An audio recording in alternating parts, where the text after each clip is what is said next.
राधे दोस्तों, मेरे YouTube channel धार्मिक कथा शौके में आपका हार्दिक स्वागत है। जो भाई बहन मेरे चैनल को देख रहे हैं वो चैनल को सब्सक्राइब करें, ज़्यादा से ज़्यादा लोगों में शेयर करें एवं लाइक करें और प्यारी प्यारी वीडियो देखने के लिए बेल आइकन को क्लिक करें, जिसके आपके पास सभी वीडियो का नोटिफिकेशन पहुंचता रहे। तो मैं आज आपको शनिवार की विधि, शनिवार की व्रत कथा, शनिवार का व्रत करने से क्या लाभ है, इन सब के बारे में बता रही हूँ। तो सभी भक्तों को प्रेम से बोलना है, शनिदेव महाराज की जय। सभी ग्रहों में शनि का मनुष्य पर सबसे हानिकारक प्रकोप होता है, अतः शनिवार का व्रत करते हुए शनि देवता की पूजा अर्चना करनी चाहिए। वैसे तो शनिवार का व्रत कभी भी शुरू किया जा सकता है, लेकिन श्रावण मास में शनिवार का व्रत प्रारंभ करने का विशेष महत्व माना गया है। शनिवार व्रत का लाभ है, ब्रह्म मुहूर्त में उठकर नदी या कुएं के जल में स्नान करें, तत्पश्चात पीपल के वृक्ष पर जल अर्पण करें। लोहे से बनी शनि देवता की मूर्ति को पंचामृत से स्नान कराएं। फिर इस मूर्ति को चावलों से बनाए 24 दल के कमल पर स्थापित करें। इसके बाद काले तिल, फूल, धूप, काला वस्त्र व तेल आदि से पूजा करें।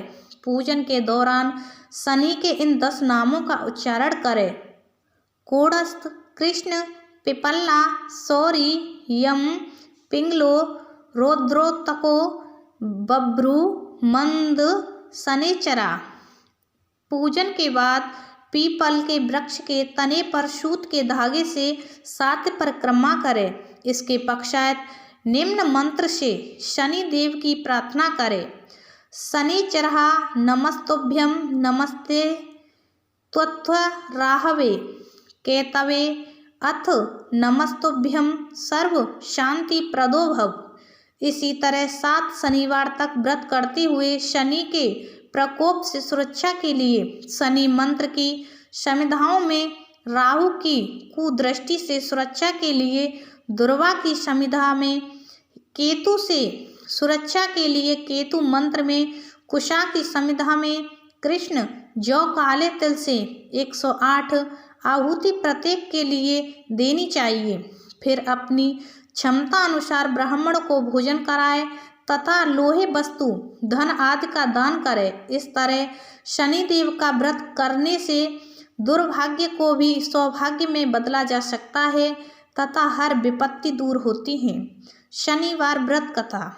एक समय स्वर्ग लोक में सबसे बड़ा कौन के प्रश्न पर 9 ग्रहों में वाद विवाद हो गया। विवाद इतना बड़ा कि परस्पर भयंकर युद्ध की स्थिति बन गई। निर्णय के लिए सभी देवता देवराज इंद्र के पास पहुँचे और बोले, हे देवराज, आपको निर्णय करना होगा कि हम में से सबसे बड़ा कौन है। देवताओं का प्रश्न सुनकर देवराज इंद्र उलझन में पड़ गए। इंद्र बोले, मैं इस प्रश्न का उत्तर देने में असमर्थ हूँ। हम सभी पृथ्वी लोक में उज्जैनी नगरी में राजा विक्रमादित्य के पास चलते हैं। देवराज इंद्र सहित सभी ग्रह देवता उज्जैनी नगरी पहुँचे।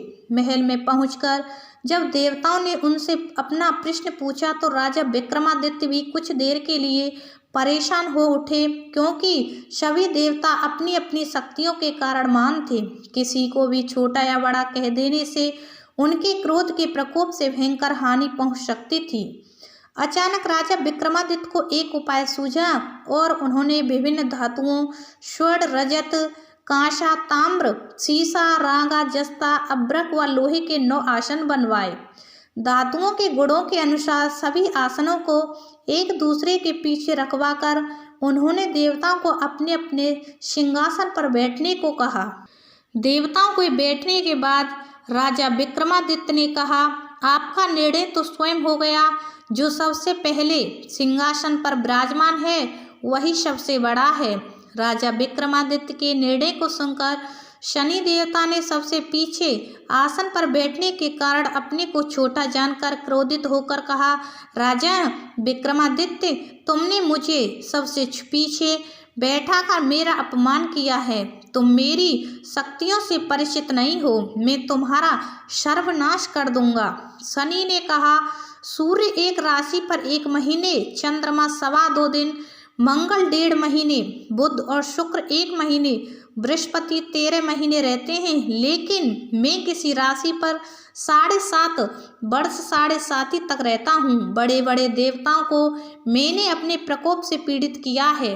राम को 7.5 के कारण ही वन में जाकर रहना पड़ा और रावण को 7.5 के कारण ही युद्ध में मृत्यु का शिकार करना पड़ा। राजा, अब तू मेरे प्रकोप से नहीं बच सकेगा।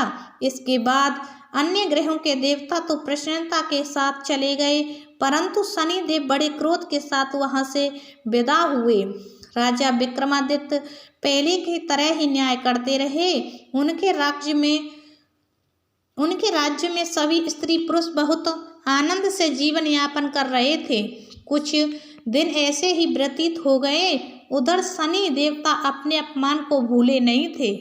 विक्रमादित्य से बदला लेने के लिए एक दिन शनिदेव ने घोड़े के व्यापारी का रूप धारण किया और बहुत से घोड़ों के साथ उज्जैनी नगरी पहुँचे। राजा विक्रमादित्य ने राज्य में किसी घोड़े के व्यापारी के आने का समाचार सुना तो अपने अश्वपाल को कुछ घोड़े खरीदने के लिए भेजा।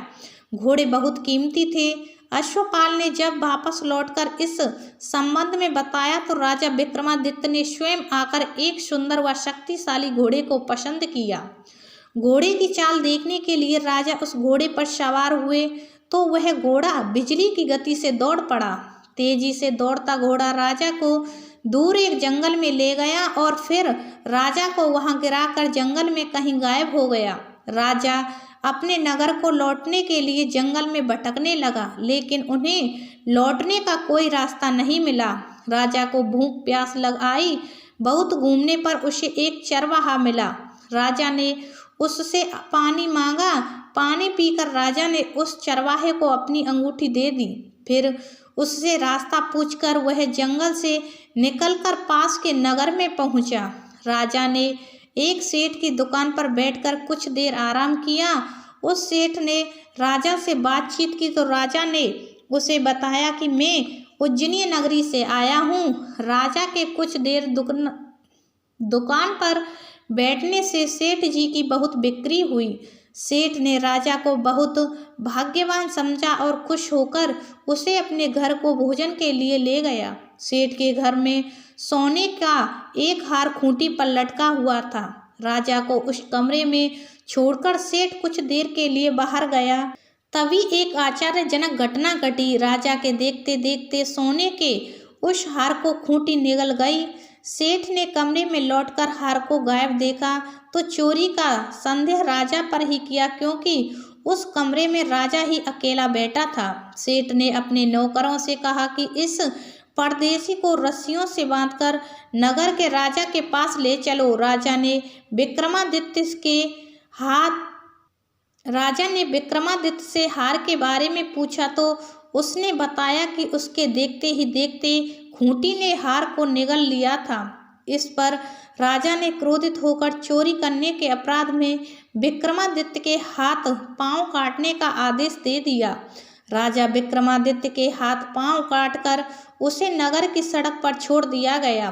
कुछ दिन बाद एक तेली उसे उठाकर अपने घर ले गया और उसे अपने कोलू पर बैठा दिया। राजा आवाज देकर बैलों को हाँकता रहता।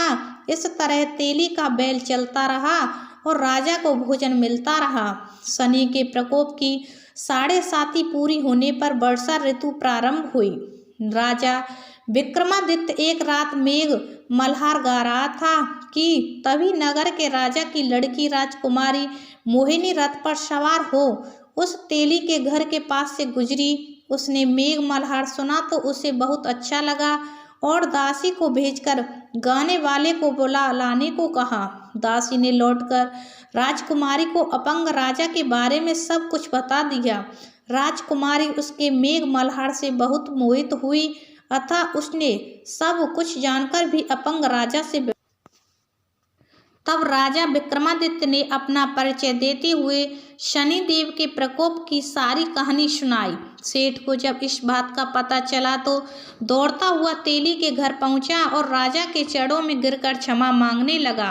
राजा ने उसे क्षमा कर दिया, क्योंकि यह सब तो शनिदेव के प्रकोप के कारण हुआ था। सेठ राजा को अपने घर ले गया और उसे भोजन कराया। भोजन करते समय वहाँ एक आश्चर्यजनक घटना घटी। सबके देखते देखते उस खूंटी ने हार को उगल दिया। सेठ जी ने अपनी बेटी का विवाह भी राजा के साथ कर दिया और बहुत से स्वर्ण आभूषण, धन आदि देकर राजा को विदा किया। राजा विक्रमादित्य राजकुमारी मोहिनी और सेठ की बेटी के साथ उज्जैनी नगरी पहुँचे तो नगर वासियों ने हर्ष से उनका स्वागत किया।